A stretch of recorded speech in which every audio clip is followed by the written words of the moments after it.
It's hard to imagine a world without horses.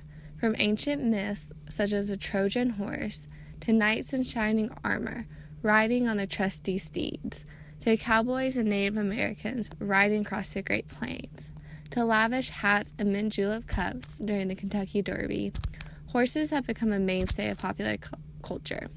Yet the tall-hoofed creatures we know today were once just small, dog-sized, multi-toed animals.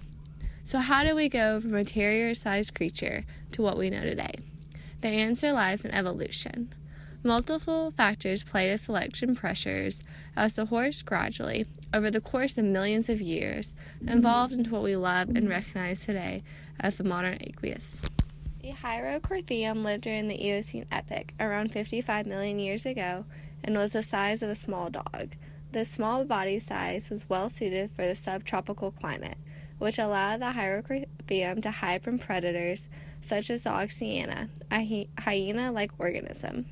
It had 14 total toes, with 4 on the front feet and 3 on the hind, that were advantageous for the often soft and swampy terrain. The Hyracotherium had low-crowned teeth, which is indicative of a browser of plants rather than a grazer of grass.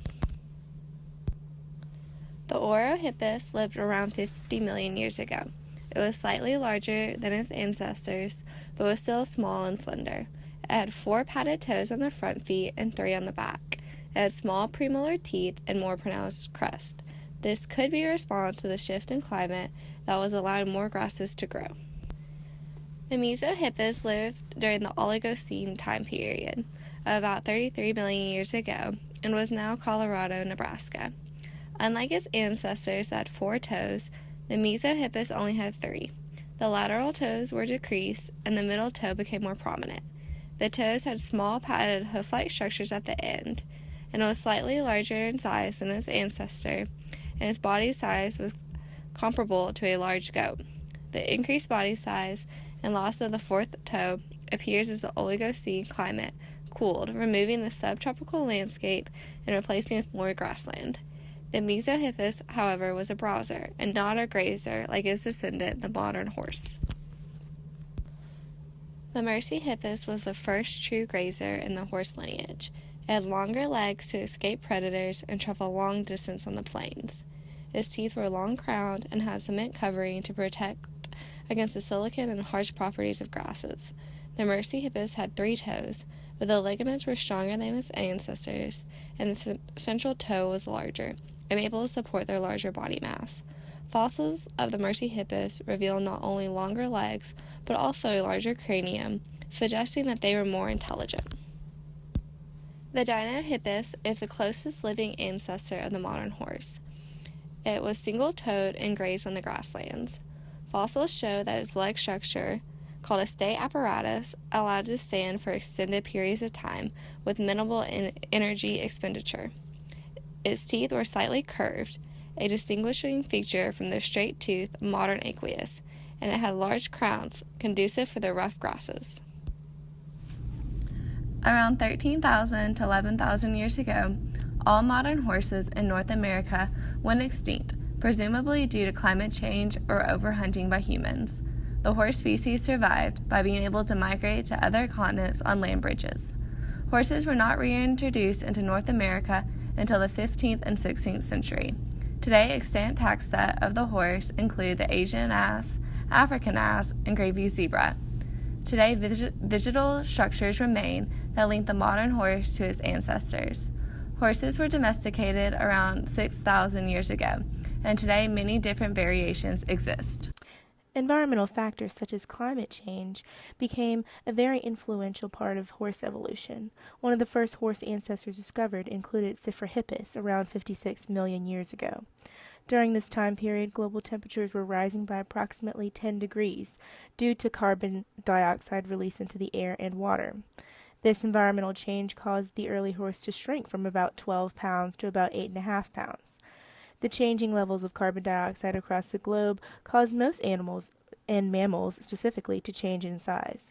This recent discovery has not only aided in the study of horse evolution, but also shed light on the recent changes in global temperature and how ozone holes and the greenhouse effect can and may impact humans. Within the last 2 decades, researchers have found evidence showing that humans may have even hunted early horses for their meat. Considering these horses were smaller and had shorter legs, they were easier to hunt for food. Over time, horses evolved to have longer legs so that they could run faster from this predation. The evidence of the evolution of the modern equus from the Hyracotherium lies in well-preserved fossils that give explanation as to how these hoof creatures descended from their three-toed ancestors. Fossils of horse teeth indicate dietary changes that resulted from climate change and the need to evolve to survive. Food-related wear can be observed on fossilized teeth. This shift to grazing can be supported by increased abrasions, a direct result of a diet of tough grasses, which require lengthening of teeth to keep up with the wear. Chemical clues to the diet of these creatures can also be found in preserved fossilized teeth. The gradual lengthening of the legs can also be observed, as can the gradual change from 3 toes to a single hoof in fossils that mark paradigm shifts, and the gradual disappearance of toes no longer needed as soft forest grounds became hard open grasslands. While the fossil records of these ancestors show an evolutionary shift to adapt to their changing world, geological and environmental records reveal increases in temperature and change in flora and fauna during the same time that these prehistoric relatives roamed.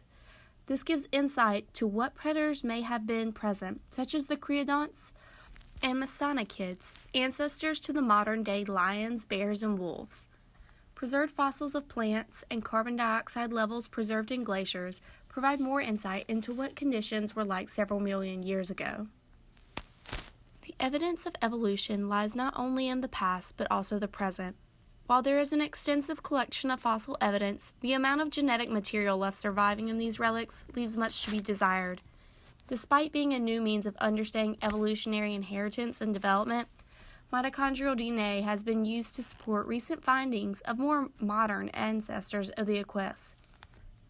DNA of these more recent ancestors of the domesticated horse was used to better understand the spread of wild breeds that ultimately became the horses we know today, and trace their lineage to a common ancestor in Eurasia. The Iberian breeds revealed the most diversity in their haplotypes, indicating the breed was established far longer than our domestic breeds in